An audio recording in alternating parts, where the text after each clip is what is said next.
আজকে আমরা যেটা দেখব সেটা হচ্ছে আয়নীয় ও সমযোজী বন্ধন। একটা খুবই সহজ চ্যাপ্টার। এটা কয়েকটা জিনিস শুধু পরপর একটু দেখে যাও, ফলো করে যাও পরপর। এই কয়েকটা জিনিস শুধুমাত্র খেয়াল রাখলে এই আয়নীয় বা সমযোজী বন্ধন এই চ্যাপ্টার থেকে যে ধরনের কোশ্চেন ওটা কিন্তু সবই পারবে। খুবই সহজ চ্যাপ্টার এটা। তো আমাদেরকে কি কি জিনিস জানতে হবে?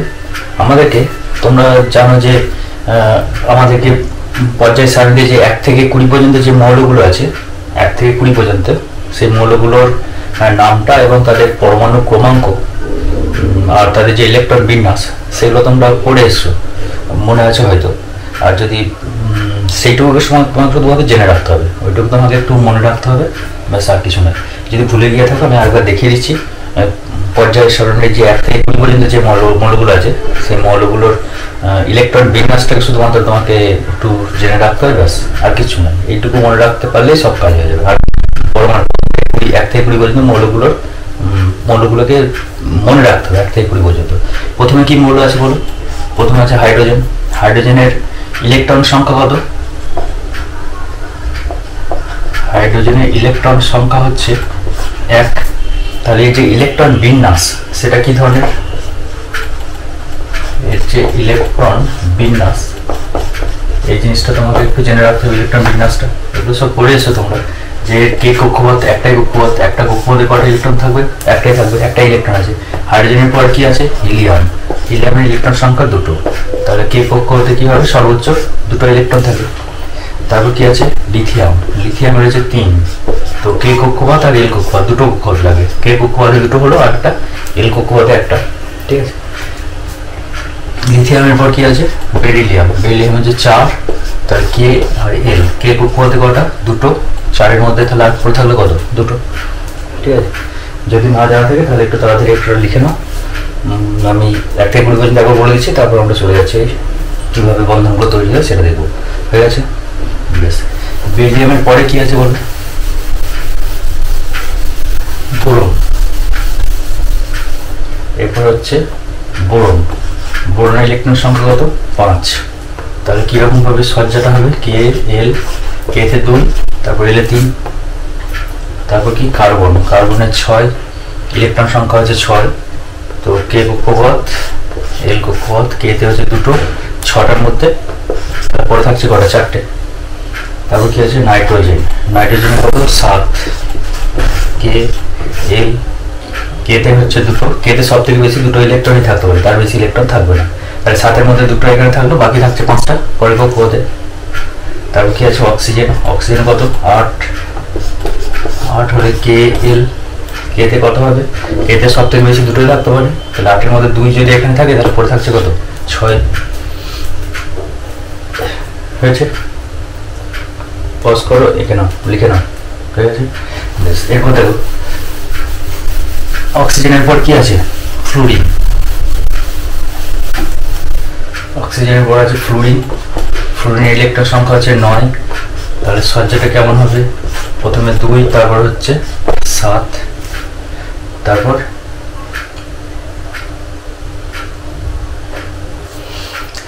নিয়ন। নিয়নের হচ্ছে 10।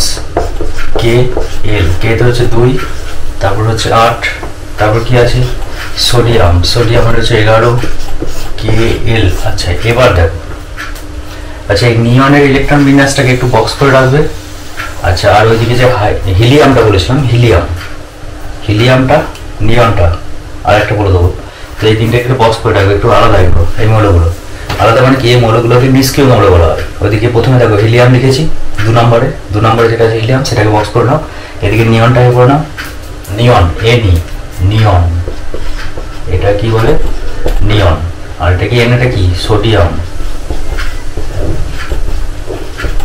আচ্ছা, এখানে দেখো, এখানে কি হচ্ছে? সোডিয়ামের ক্ষেত্রে কে কক্ষপথে 2টো থাকে, এল কক্ষপথে সব থেকে বেশি থাকতে পারে 8টা ইলেকট্রন, ঠিক আছে। এগুলো কোন ফর্মুলা অনুসারে হয়? 2n²। এই ফর্মুলা অনুসারে হয় 2n²। এটা কার ফর্মুলা? বোরবুরি।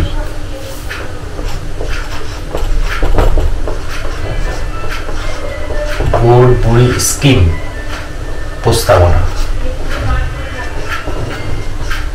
ওর বুড়ি প্রস্তাবনা হচ্ছে 2n²।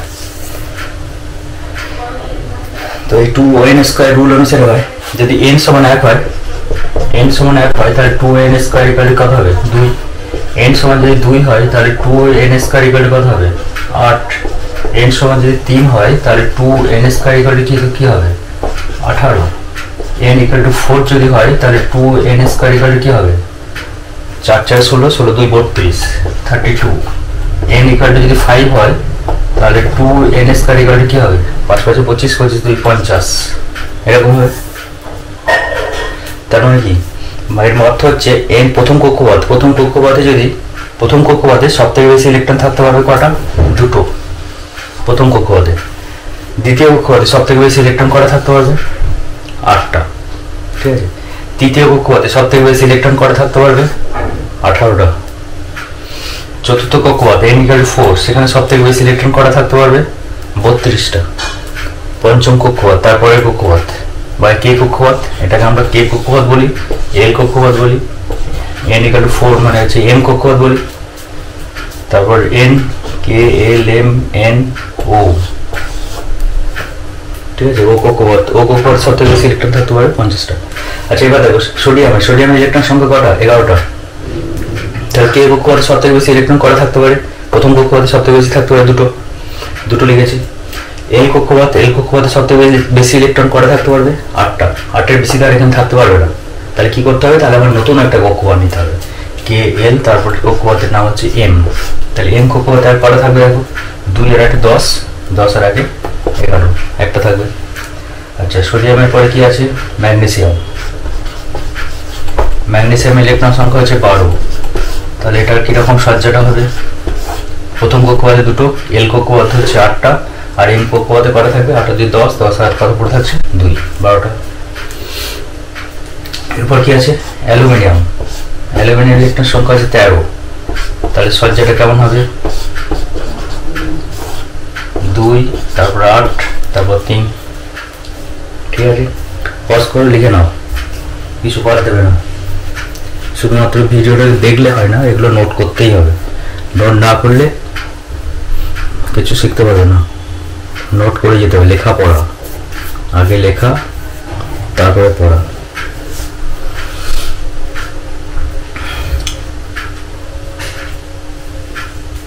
আচ্ছা দেখো অ্যালুমিনিয়াম পর্যন্ত হলো। আচ্ছা এরপরে দেখো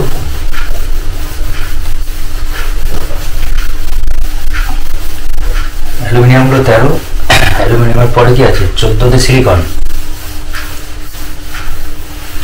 এরপর হচ্ছে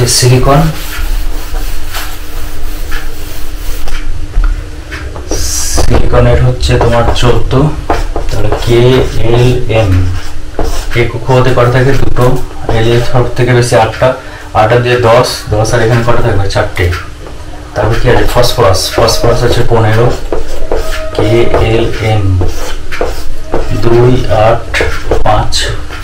তারপর কি আছে, সালফার, এটা হচ্ছে সিলিকন আর এটা হচ্ছে সালফার। আচ্ছা সালফারের কে, তারপরে এল, তারপরে এম, 2, 8, 6। আচ্ছা 16 হলো। এবার 17 ক্লোরিন, সিএল, ক্লোরিনের হচ্ছে 17। ইলেকট্রন বিন্যাস হবে কি, কে এল এম 2, 8, 7। আছে পজ করো, লিখে নাও, লিখতে তোমাকে হবেই। আছে আচ্ছা এরপর দেখো 17 পর্যন্ত হয়েছে। এরপর হচ্ছে আর্গন,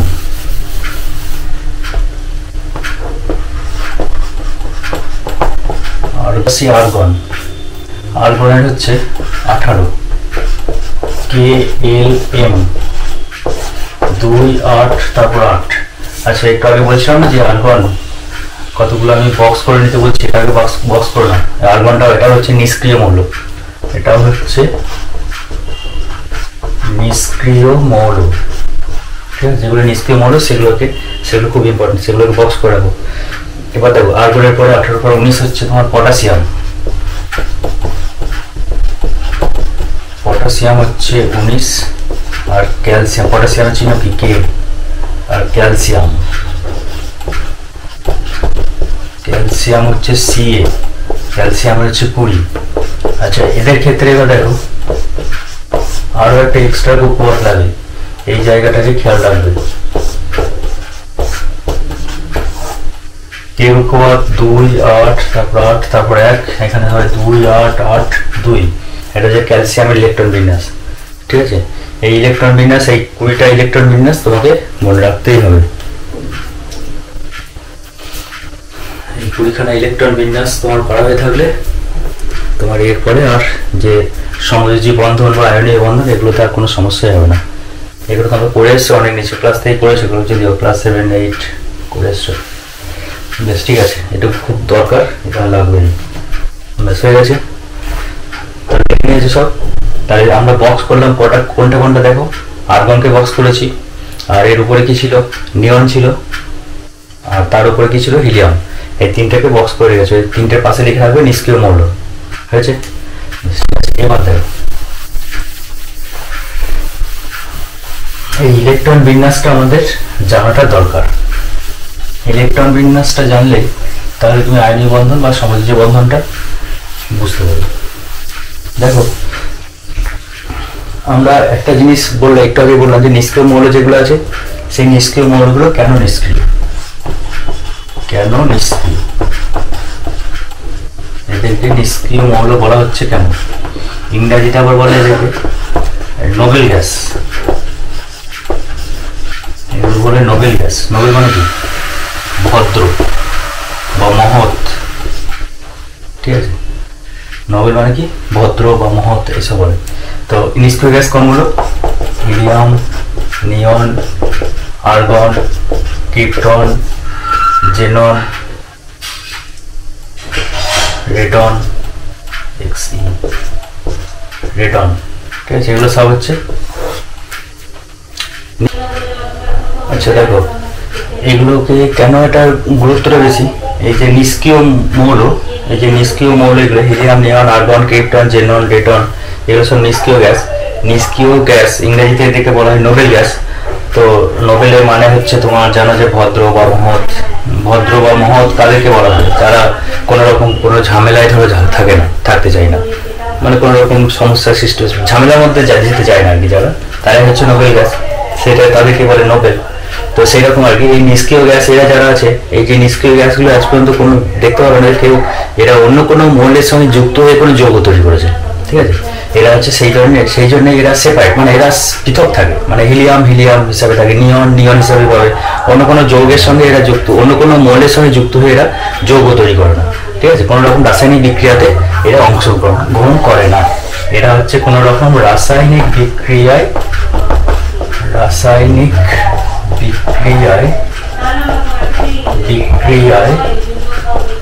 অংশগ্রহণ করে না।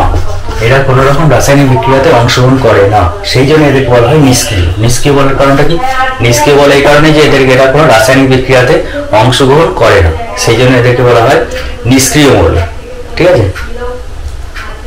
তো এবার নিষ্ক্রিয় মৌল যেহেতু এরা কোনো রাসায়নিক বিক্রিয়ায় অংশগ্রহণ করতে চায় না, এইসব মৌলগুলো যে পর্যায় সারণীতে যেখানে যে অবস্থানে আছে, এই অবস্থান থেকে দেখতে হবে যে তাদের আশপাশে যে মৌলগুলো আছে, মানে এই এর পরমাণু ক্রমাঙ্ক পরিচয়, সেই পরমাণু ক্রমাঙ্কের কাছাকাছি যে মৌলগুলো, এই যেমন ধরো নিয়ন যদি আমি বলি, নিয়নের কাছাকাছি কি আছে, সোডিয়াম আছে, পটাশিয়াম আছে, সোডিয়াম আছে, তারপর সোডিয়াম পরে কি আছে 11 12 ম্যাগনেসিয়াম আছে, 13 অ্যালুমিনিয়াম আছে, সিলিকন আছে। তো এইসব মৌলগুলো নিয়নের যেরকম ইলেকট্রন বিন্যাস, এর কাছাকাছি যে মৌলগুলো আছে তারাও চায় যে আমার ওই নিয়নের মতো বা নিষ্ক্রিয় মৌলের মতো তার মানে ইলেকট্রন বিন্যাসটাকেও তৈরি করার টেন্ডেন্সি থাকে।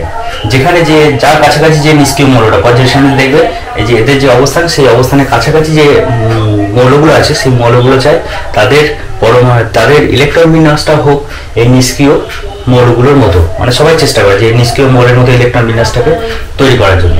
এবার একটা উদাহরণ দেখলে বুঝতে পারবে যে, যেমন ধরো আমি যদি বলি ক্লোরিন মৌলটার কথা বলি, তো ক্লোরিন মৌলটার ইলেকট্রন বিন্যাসটা একবার দেখে নাও, তোমরা খাতায় লিখে ফেলেছো, লেখা হয়ে গেছে তোমাদের ক্লোরিনের ইলেকট্রন বিন্যাস। ক্লোরিন ইলেকট্রন সংখ্যা আছে 17, আর তার ইলেকট্রন বিন্যাস আছে দেখো KLM ইলেকট্রন বিন্যাস লিখেছি দেখো 2 8 7।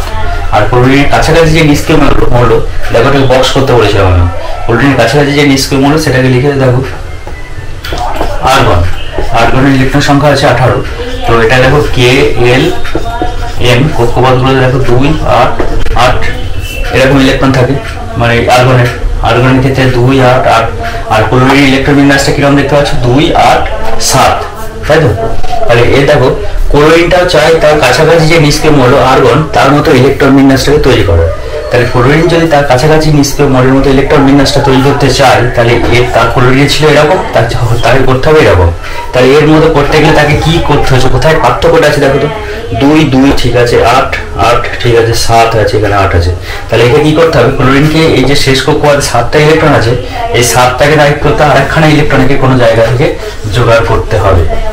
তাহলে আরেকটা ইলেকট্রনকে কোনো একটা জায়গা থেকে কালেক্ট করে নিয়ে আসতে হবে, দিয়ে এই শেষ কক্ষপথে নিয়ে এসে বসাতে হবে, ঠিক আছে? তাই ক্লোরিনকে কি করতে হচ্ছে, একখানা ইলেকট্রনকে কোনো জায়গা থেকে সরে যাচ্ছে, মানে এ যদি কোনো জায়গা থেকে একটা ইলেকট্রন পায় তাহলে তার ইলেকট্রন বিন্যাসটা কি হয়ে যাবে, আর্গনের মতো হয়ে যাবে। তাহলে ক্লোরিন কি করার চেষ্টা করবে, ক্লোরিন চাইবে যে সে একখানা ইলেকট্রন কোথা থেকে জোগাড় করে নিয়ে আসুক বা নিয়ে আসার চেষ্টা করবে, ঠিক আছে? ক্লোরিন একই রকম ভাবে আরেকটা জিনিস দেখো, যেমন ধরো সোডিয়াম আমি যদি লিখি, সোডিয়ামের ইলেকট্রন বিন্যাস বলো, সোডিয়ামের ইলেকট্রন সংখ্যা আছে 11।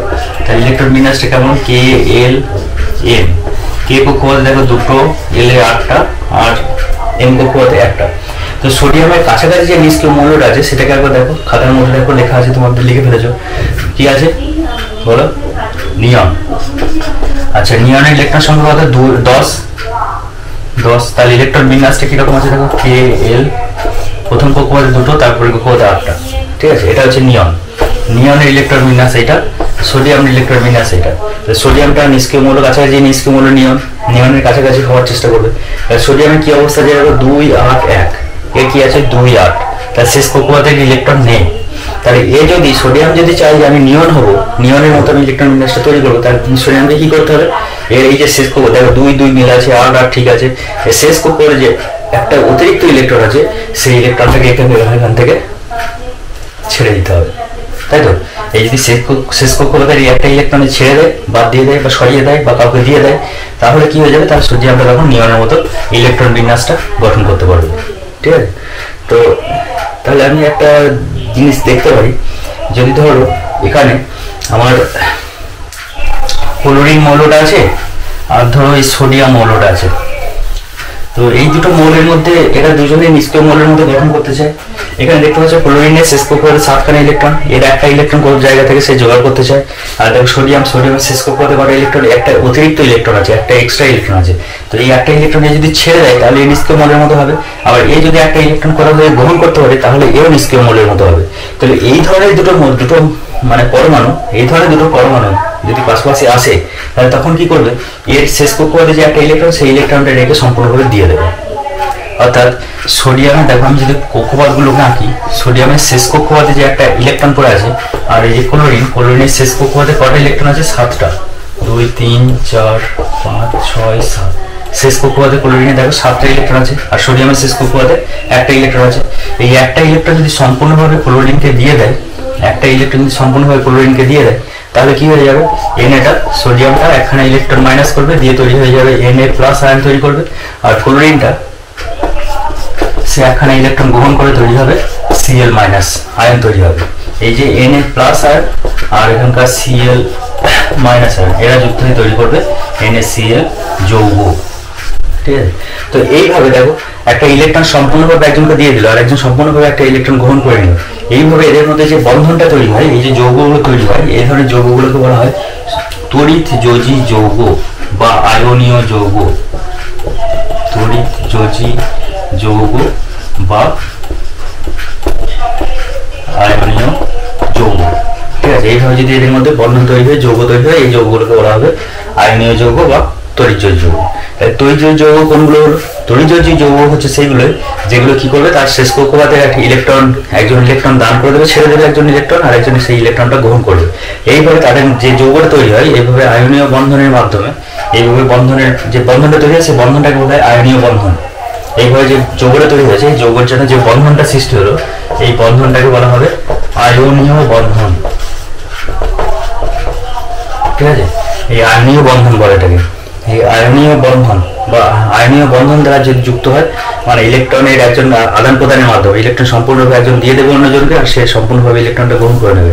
এইভাবে যে বন্ধনটা তৈরি হয় সেই বন্ধনটাকে বলা হয় কি আয়নীয় বন্ধন। ঠিক আছে। আচ্ছা, তো আর একটা উদাহরণ দেখো,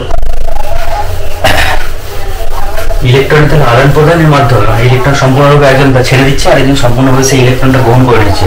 এইভাবে যে যত যৌগগুলো তৈরি হয় সব যৌগগুলোকে বলা হয় কি আয়নীয় যৌগ, আর এদের বন্ধনটাকে বলা হবে আয়নীয় বন্ধন বলা হবে। ঠিক আছে, এটা একটু মনে রাখতে হবে। আচ্ছা, আরেকটা উদাহরণ দেখো, ধরো ম্যাগনেসিয়াম।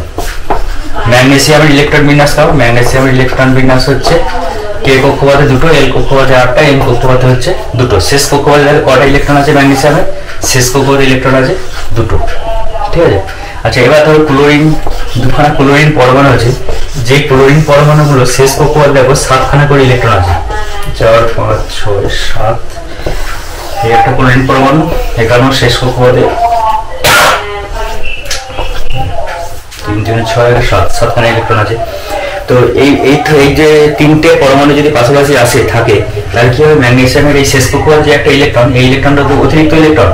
কারণ এর যদি ম্যাগনেসিয়াম যদি তার কাছাকাছি যে নিষ্ক্রিয় মৌল, সে মৌলের নাম কি নিয়ন, সে মৌলের নাম হচ্ছে নিয়ন। তাই নিয়নের ইলেকট্রন বিন্যাসটা কেমন? কে কক্ষপথ দুটো থাকে, এল কক্ষপথ 8টা থাকে। তাহলে ম্যাগনেসিয়ামে দেখো 2 8, শেষ কক্ষপথে যে দুটো ইলেকট্রনই এক্সট্রা ইলেকট্রন। এই ইলেকট্রন দুটো কি করতে পারে? সে দুজনকে ছেড়ে দিয়ে দিতে পারে, দান করে দিতে পারে। এই ইলেকট্রনটা ধরে রেখে দিয়ে দিল, একটা ইলেকট্রন ক্লোরিনকে দিয়ে দিল। ক্লোরিনের কি দরকার ছিল? ক্লোরিনের একটা করে ইলেকট্রন দরকার ছিল, আগে একটা এক্সাম্পলটা দেখেছো। তাহলে ক্লোরিনের একটা ইলেকট্রন দরকার, এই ক্লোরিনটার একটা ইলেকট্রন দরকার, আর এই ম্যাগনেসিয়ামের কি দরকার? দুটো ইলেকট্রনকে ছেড়ে দেওয়ার দরকার। তাহলে ম্যাগনেসিয়াম কি করলো এখানে? ম্যাগনেসিয়াম দুখানা ইলেকট্রন ছেড়ে দিল, দিয়ে তৈরি হলো কি Mg++ আয়ন তৈরি করলো। আর এই যে ক্লোরিন, দুখানা ক্লোরিন, এই একটা ক্লোরিন আর এই একটা ক্লোরিন, দুটো ক্লোরিন, তারা দুজন মিলে দুখানা ইলেকট্রন নিল, দিয়ে তৈরি করলো দুখানা Cl- আয়ন তৈরি করলো। এবার এই আয়ন দুটো যে যৌগটা গঠন করলো, সেই যৌগটা হচ্ছে MgCl2। এই যে যৌগটাকে বলা হবে আয়নীয় যৌগ, আয়নীয় যৌগ। আর এরা এই যে আয়নগুলো, মানে এই যে আয়নগুলো এদের মধ্যে যে বন্ধনটা তৈরি করেছে, সেই বন্ধনটাকে বলা হবে আয়নীয় বন্ধন, আয়নীয় বন্ধন। ঠিক আছে। বা তড়িৎ বন্ধনও বলা, আয়নীয় বন্ধনও বলা হতে পারে। তাহলে এই যৌগটা হচ্ছে আয়নীয় যৌগ। তাহলে এটা গেল আমাদের আয়নীয় যৌগ। এবার দেখো সমযোজী যৌগের ক্ষেত্রে কি হয়। আয়নীয় যৌগতে কি বুঝতে পারে? এটাই বোঝা গেল যে ইলেকট্রনগুলো কি করে সম্পূর্ণটা ওকে দান করে দেবে। অতিরিক্ত ইলেকট্রন যদি থাকে, সেই অতিরিক্ত বলতে এটাই বোঝাচ্ছে যে মানে তার কাছাকাছি যে নিষ্ক্রিয় মৌল, সেই নিষ্ক্রিয় মৌলের মতো গঠন তৈরি করার জন্য যতগুলো ইলেকট্রন তার কাছে মানে এক্সট্রা থাকছে অথবা গ্রহণ করতে হচ্ছে। কারোর কাছে এক্সট্রা থাকে, যেমন এর কাছে অতিরিক্ত দুটো ইলেকট্রন আছে, তাহলে ইলেকট্রন দুটো কি করছে? ছেড়ে দিচ্ছে। আর ক্লোরিন তার কাছাকাছি যে নিষ্ক্রিয় মৌল তার মতো গঠন করার জন্য তার কি পড়ে আছে? একটা ইলেকট্রনের দরকার পড়ে যাচ্ছে, প্রয়োজন পড়ে যাচ্ছে। তাহলে ঘাটতি আছে ইলেকট্রনের। তো ইলেকট্রন আদান প্রদানের মাধ্যমে যে যৌগটা তৈরি হয়, সেই যৌগগুলো সবগুলোকে বলা হবে আয়নীয় যৌগ। আর এদের মধ্যে যে বন্ধনটা সৃষ্টি হলো, সেই বন্ধনটাকে বলা হবে আয়নীয় বন্ধন। ঠিক আছে। আচ্ছা, এবার দেখো সমযোজী বন্ধনের ক্ষেত্রে কি হয়। এরপর সমযোজী বন্ধনটা, সমযোজী কথাটার মধ্যে অনেক মানে পুরো সংজ্ঞাটাও বলাই আছে। সমযোজী মানে যোজ্যতাটা সমানভাবে ব্যবহার হবে। যেমন ধর একটা সমস্যা হয়ে যাবে, দুই কার্বন পরমাণু নিয়ে। কার্বন পরমাণুর ক্ষেত্রে দেখো ইলেকট্রন বিন্যাস কেমন? কার্বন ইলেকট্রন সংখ্যা হচ্ছে 6, তার ইলেকট্রন বিন্যাস হচ্ছে 2 4। তার মানে শেষ কক্ষপথে কার্বনের ইলেকট্রন সংখ্যা কত? 4টে। শেষ কক্ষপথে 4টে কার্বন। তাহলে এর কি দরকার? এর এখন কিন্তু 4। এর কাছাকাছি নিষ্ক্রিয় মৌল নিয়ন ইলেকট্রন বিন্যাস হচ্ছে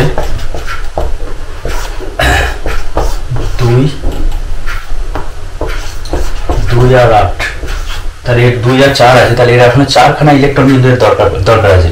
আচ্ছা, ধরো হাইড্রোজেন যদি বলি আমি, হাইড্রোজেনের শেষ কক্ষপথে কয়টা ইলেকট্রন আছে? একটা ইলেকট্রন আছে। তাহলে হাইড্রোজেনের যদি কাছাকাছি নিষ্ক্রিয় মৌলের মতো গঠন করতে চায়, তাহলে হাইড্রোজেনের কি দরকার? হাইড্রোজেনের একখানা ইলেকট্রন দরকার। হাইড্রোজেনের কাছাকাছি নিষ্ক্রিয় মৌলের নাম কি? হিলিয়াম। হাইড্রোজেনের কাছাকাছি নিষ্ক্রিয় মৌল হিলিয়াম। ইলেকট্রন বিন্যাস কেমন হিলিয়ামের? ইলেকট্রন বিন্যাস হচ্ছে হিলিয়ামের 2, মানে শেষ কক্ষপথে 2টো ইলেকট্রন। তাহলে হাইড্রোজেনের মধ্যে আছে কটা? একটা ইলেকট্রন। তাহলে তার মানে কি বোঝাচ্ছে হাইড্রোজেনের কটা ইলেকট্রন দরকার? এই হাইড্রোজেনের কিন্তু একটা ইলেকট্রন এখনো দরকার। এর এখানে একটা ইলেকট্রন আছে মাত্র, শেষ কক্ষপথে কটা দরকার? 2টো দরকার। আছে কটা? একটা আছে। তাহলে একটা সে তাকে জোগাড় করতে হবে, ঠিক আছে, জোগাড় করবে। আচ্ছা, এই হাইড্রোজেন তারও একটা দরকার, এই হাইড্রোজেন তারও একটা দরকার, এই হাইড্রোজেন তারও একখানা ইলেকট্রন দরকার, আর এই কার্বনের আরো 4টে দরকার। দেখো সব কটা এখানে দরকার, সব কটারই দরকার। কেউ অতিরিক্ত ইলেকট্রন এখানে কোথাও নেই যে নিয়ে নেবো কারো কাছ থেকে, কারো কাছে বেশি আছে যে ছেড়ে দিচ্ছে, দান করে দিচ্ছে, তার কাছ থেকে নিয়ে নেবো।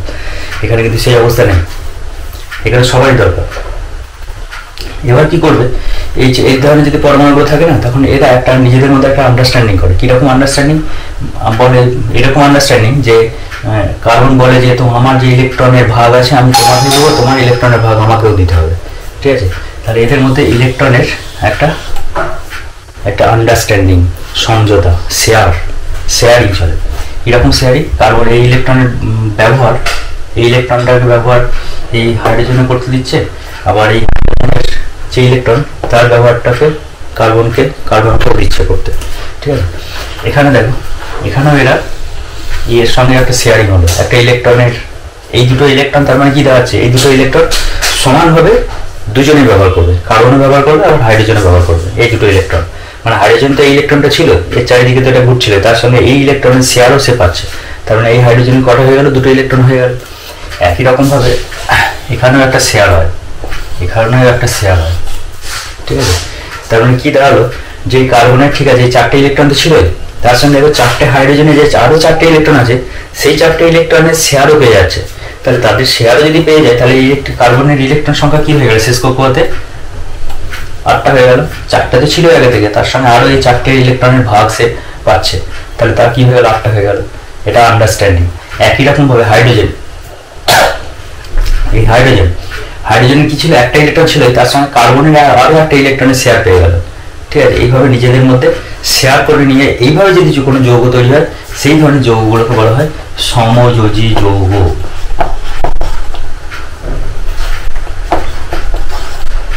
সমযোজী যৌগ। আর এই ধরনের যে বন্ধনটা তৈরি হয় তাকে বলে সমযোজ্যতা, ঠিক আছে, বা সমযোজী বন্ধন।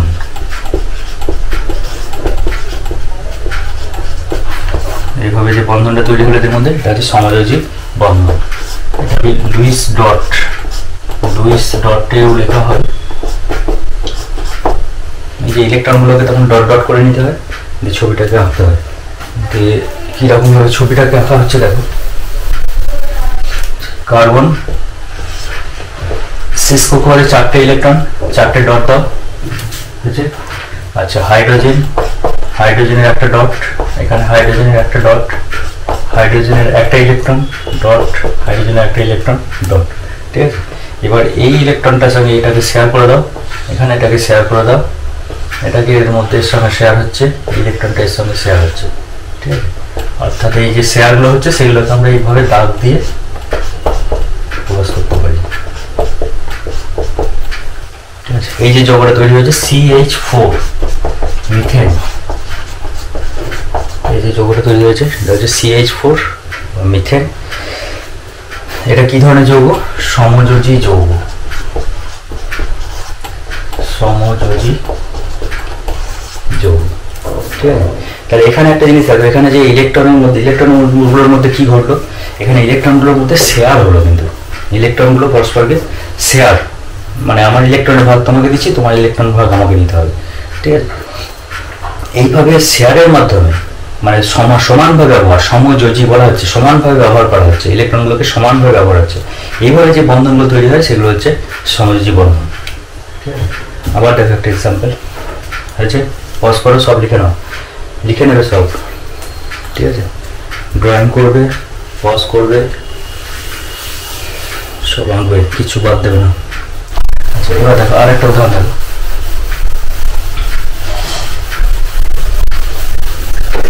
ধরো কার্বন ডাইঅক্সাইড CO2 যৌগটা তো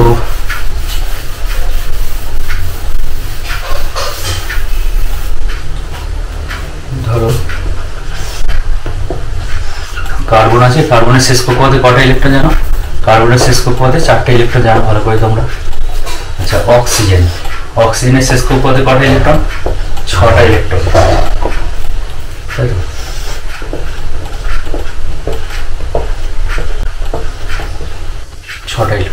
কার্বনের ইলেকট্রন দরকার কটা? 4টে ইলেকট্রন দরকার কার্বনের, 4টে আছে, আরো 4খানা ইলেকট্রন দরকার কার্বনের। অক্সিজেনের কটা আছে দেখো? 6টা ইলেকট্রন আছে। শেষ কক্ষপথে কটা দরকার? 8খানা ইলেকট্রন, 8খানা, 8টা আছে কটা? 6টা, তাহলে আর দরকার কটা? 2টো। এখন অক্সিজেন, এই অক্সিজেনের দরকার 2টো, এই অক্সিজেনের দরকার 2টো, ঠিক আছে? কার্বনের দরকার কটা? 4টে, তাহলে এখানেও দেখো সবারই দরকার, ঠিক আছে? তাহলে এবার এখানে কিরকম করতে পারে? এখানেও এরা শেয়ার করতে পারে, কার্বনের 2টো ইলেকট্রন অক্সিজেনের 2টো ইলেকট্রনের সঙ্গে এখানে শেয়ার করলো, আর এখানকার কার্বনের 2টো ইলেকট্রন 2টো অক্সিজেনের ইলেকট্রনের সঙ্গে শেয়ার করে নিল, ঠিক আছে? তাহলে দেখো এই কার্বনের কটা হলো? 4টে তো ছিল, তার সঙ্গে এই অক্সিজেনের 2টো ইলেকট্রন ভাগ পেলো, আর এই অক্সিজেনের 2টো ইলেকট্রনের ভাগ পেলো, তাহলে এই কার্বনের কতগুলো হয়ে গেল? এই কার্বনের তাহলে 8টা হয়ে গেল। আর এই অক্সিজেনের কটা ছিল? 6টা ছিল, তার সঙ্গে এই কার্বনের দুটো ভাগ পেয়ে গেল, আর এই কার্বনের মানে এই অক্সিজেনের 6টা ছিল, আর এই কার্বনের 2টো ইলেকট্রনের ভাগ পেয়ে গেল, তাহলে এই অক্সিজেনের 8টা হয়ে গেল, এর 8টা হয়ে গেল।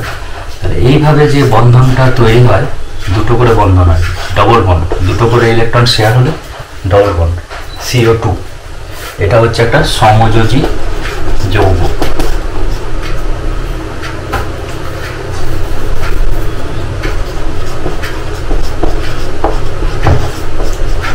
সমযোজী যৌগ, এটা হচ্ছে একটা সমযোজী যৌগ, কার্বন ডাই অক্সাইড, ঠিক আছে? এইভাবে যদি বন্ধন তৈরি হয়, এগুলোকে বলা হবে সমযোজী বন্ধন, ঠিক আছে? তো এবার দেখবে এই সমযোজী যৌগগুলো আর হচ্ছে তোমার আয়নীয় যৌগগুলো, এগুলো কিছু বৈশিষ্ট্য আছে, সেই বৈশিষ্ট্যগুলোকে তোমাদেরকে পড়ে নিতে হবে।